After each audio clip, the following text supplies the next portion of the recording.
Hey, Bethany here, your Singer Educator, and today we're going to make this quilted box bag, and we're going to do it using the brand new Singer Momento cutting machine. And we're going to use the cutting machine to cut out our fabric and our foam stabilizer that we're going to use on the inside. So here I am using the Momento to cut out my foam. This foam is adhesive on one side and not on the other, and I'm using the strong grip mat to hold this foam down because it is thicker. I'm also using the rotary blade to cut this out. If you need help with the details of how to use our Momento and the instructions for sewing this project up, please be sure to click the link in the description for the written tutorial as well to go along with this video. All right, so once I've got my foam cut out on my mat, and I love that I can cut big projects on the Momento with our 24-inch by 24-inch mats. I am simply going to remove the material, this is that foam, around the outside of my cut, and then gently remove my bag pattern, this little box bag that we're going to sew up together. So this just makes it really easy to get a precise cut of all of my materials going into this project, and it saves me so much time by not having to cut out these intricate details or printing a pattern. I can cut it all right with the Momento. When I'm done with my mat, I always reattach and place the protective sheet back on top so it remains sticky. Now that I'm done with the strong grip mat, I'm going to get the fabric mat and I'm going to lay out one of my fabrics. This is going to be my lining fabric, and I'm using our 6-inch brayer tool to really make sure that the fabric is pressed onto the mat nice and smooth, no bumps, no wrinkles, and it's going to give me a precise cut. So here you're going to see me load the fabric mat, which again I'm using the 24 by 24-inch mat. And I'm using the touchscreen right there on the side of the machine to load the mat and start my cut. Once the mat's loaded, you'll see the cut starting. Again, I'm using the rotary cutter for this material because we're cutting fabric. This is just a quilting cotton, nothing fancy, and this project is great for scrap fabric. So if you have a little bit of fabric left from a project you've made, this is a great project to use up that little bit of fabric, and it sews up very quickly. So now that, again, I'm done cutting, I remove the mat and I remove the excess material, and then I remove my fabric that I just cut. And you can see it's the same shape as the foam. And then we're going to do this step again, and we're going to do the fabric that I'm going to do on the outside. So you're going to cut 2 of these in the fabric and 1 in the foam, and they're all the same cut and the same size. The pattern is included in this project with the Momento, so hop on over to the My Sew Net Crafting Library to find this project and cut it out yourself.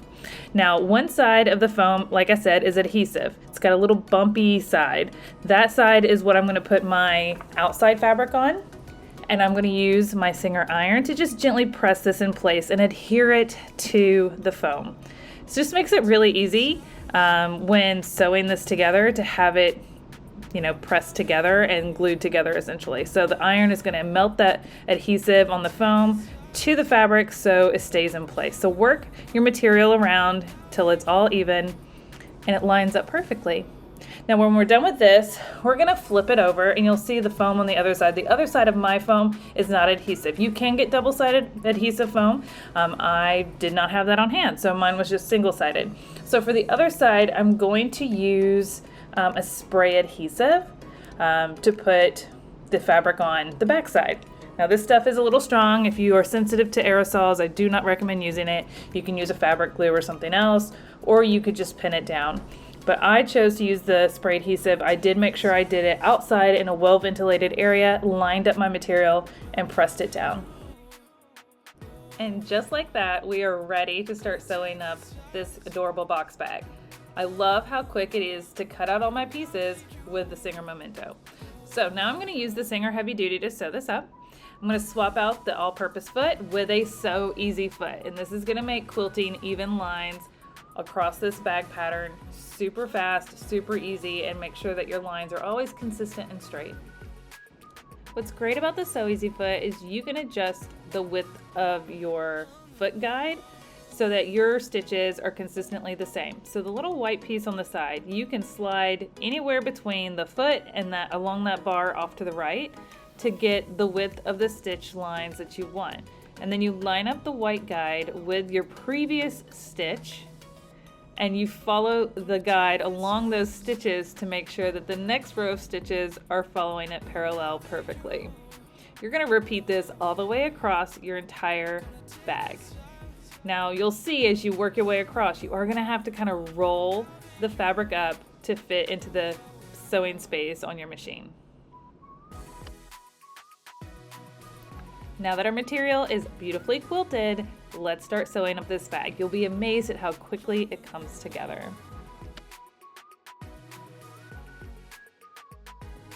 First thing we're going to do is cut a zipper that is wider than your bag on one end. So you're going to go to one end, the wide end, and we're going to make sure it's a little wider. I do about an inch or half an inch wider on both sides. And then I have a zipper pull. I like to use zipper tape because I can always cut zipper exactly to the width that I want, but you can use a prefix zipper. What's great about cutting this project on the Momento is you can adjust the size that you want to cut it, which again makes using zipper tape really easy to use this project for any size box bag. Now we're going to put the zipper right sides to the front fabric and clip it along that side, and we're going to attach this to this side. I like to do this with the zipper closed, and you'll see why in a minute, but we're going to take off that Sew Easy foot and attach the zipper foot on the left side, and we're going to line up our material and start sewing that down. Alright, so we are going to sew all the way across to attach this zipper with our zipper foot, making sure we're stitching close to the teeth of the zipper. As you can see, we've bumped into our zipper pull, so the best thing to do is lower the needle, lift the foot, and slide the pull around your foot. Lower your foot back down and keep going. This will prevent any sort of curve, making sure that your zipper is attached straight. Once we're done, we're going to flip it over, and we're going to top stitch down, holding that seam down. This is just going to give you a really nice finish to your bag and help it hold its shape. So this time I'm going to move the zipper foot. I'm going to continue to use the zipper foot, and I'm just going to move it over to the right side so I can still stitch very closely to my zipper tape, but stitching down the seam on the other side, holding it in place.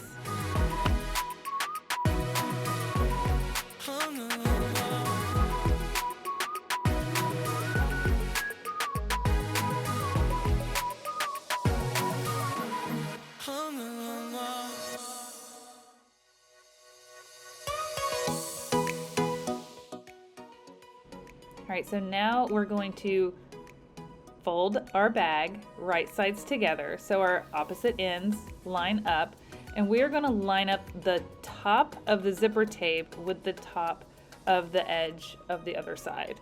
So the sides are going to line up on the ends, but not on the height, because we're going to line up the zipper. We're attaching the other side of the zipper tape to the other side of the bag. This is why I like to do it with the zipper closed and the pull already attached, because I find it easier to keep the zipper and the bag in alignment when I go to close it all up.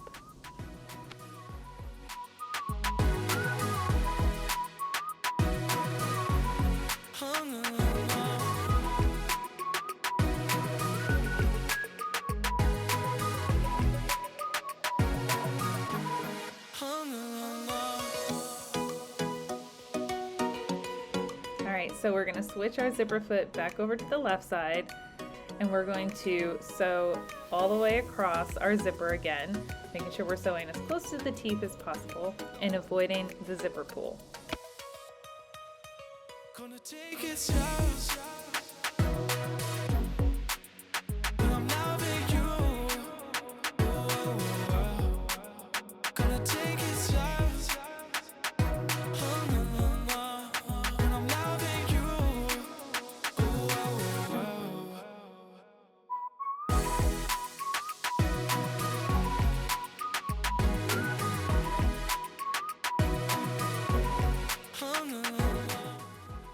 All right, now we are going to open up and separate our zipper. So we're going to pull the zipper pull off. We can reattach it in a minute.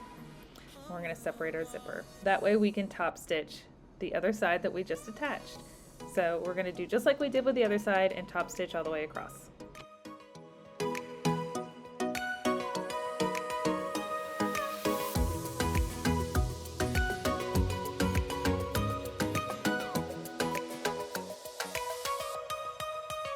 Gonna take it slow. Just had to share this funny part. While I was filming this tutorial, my bobbin ran out.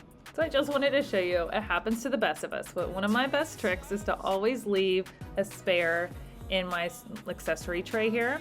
This one doesn't have a lot left on it, so I don't use it for a whole project, but it's great when I just want to finish a seam. I pop it in, finish my seam, and then I can always refill a new bobbin in a minute.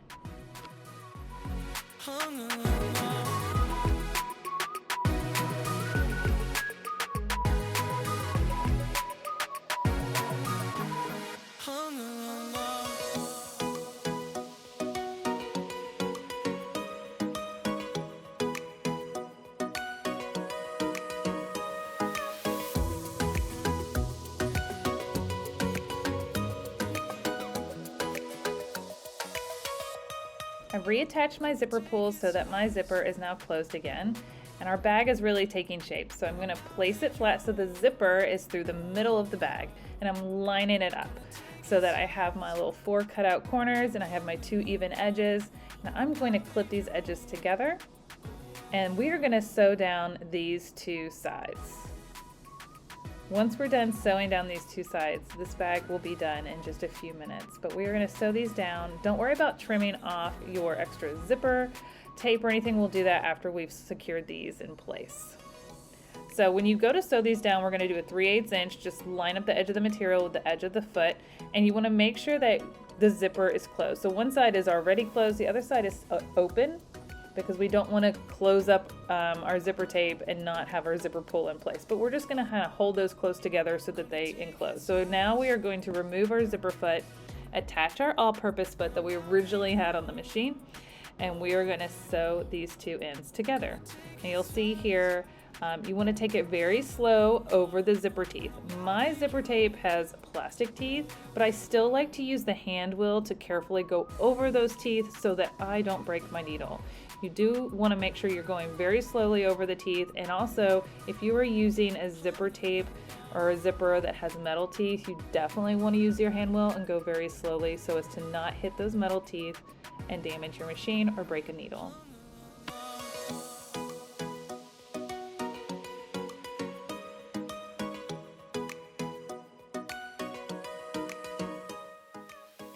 Now that we've sewn the 2 sides, we're going to cut off the excess. You can use a rotary cutter, you can use scissors, whatever you like. Just want to leave at least a 1/4 inch seam allowance on both sides.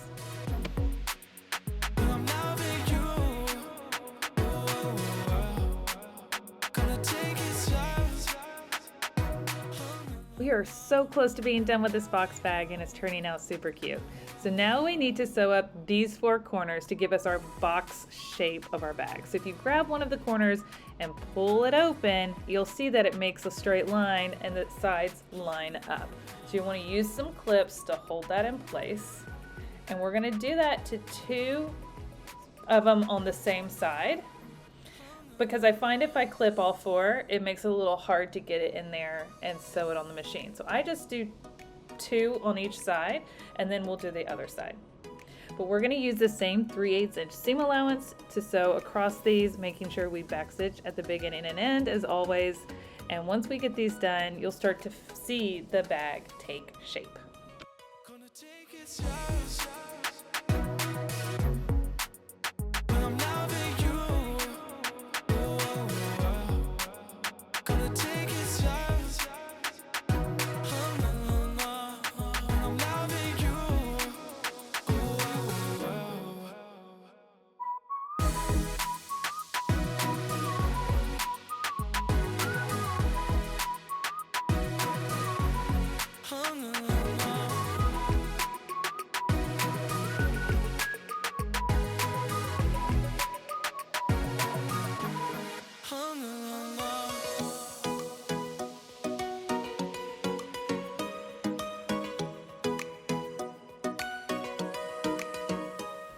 Alright, so we have all 4 of our corners done, but you can see these raw seamed edges.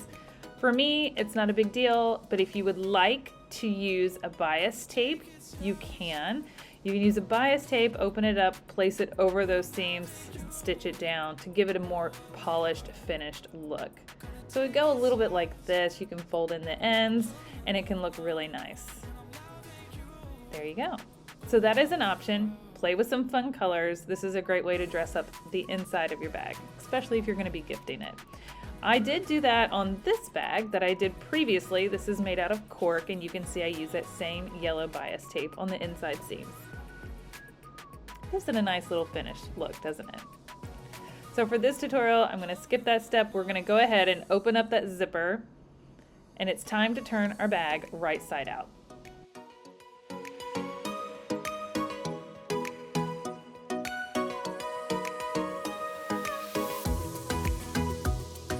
Using a tool like a corner push or corner tool can really help get those corners nice and crisp so that your bag holds the boxy square shape that we're going for, even if it is a puffy quilted version.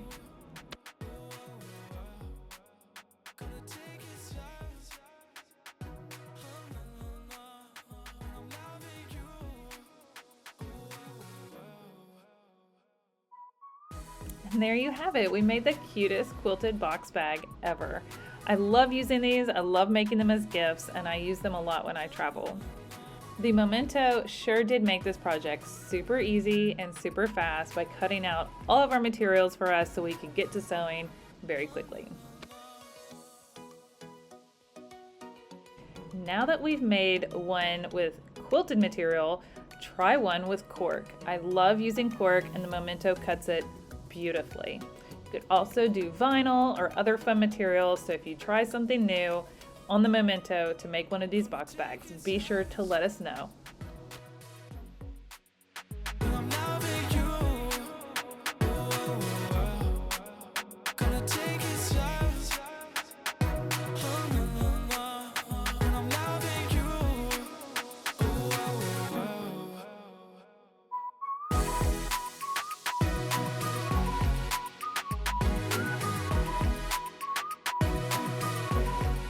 I hope you've enjoyed this project and learning how the Momento can elevate your projects. Happy sewing and happy crafting.